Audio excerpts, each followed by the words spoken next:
मैया गंगा मैया करिला दोहैया अपना सेवा कावा पर रहिया सहैया पर गंगा मैया करिला दोहैया अपना सेवा कावा पर रहिया सहैया परहितकारी तोह जस नाही देखिला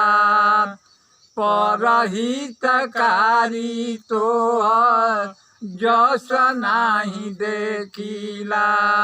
गंगा में नहाई कली तरत भी देखिला गंगा में नहाई कली तरत भी देखिला सतयुग द्वापर त्रेता सतयुग द्वापर त्रेता कल युग में आवेलू गगन पताल मृत लोकावा में आवेलू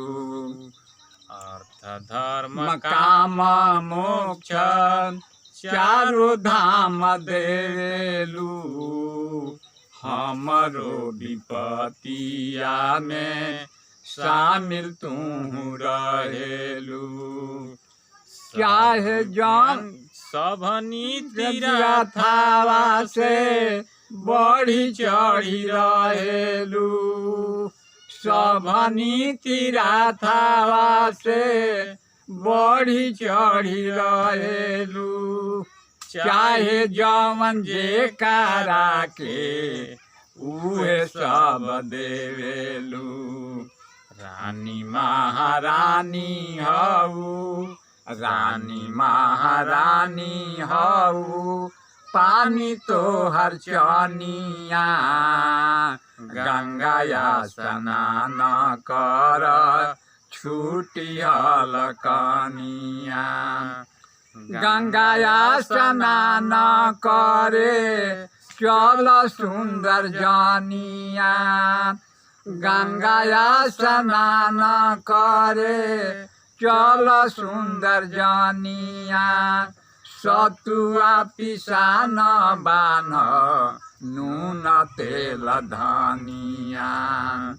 जल्दी से आवल जाई करिया स्नानिया धन बल पुत्र देली कहेली पुरानिया धन बल पुत्र देली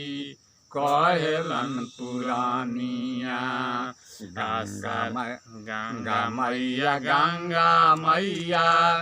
करिला दोहैया अपना सेवा कावा पर रहिया सहैया। हरिओम तत्सत और सब गप।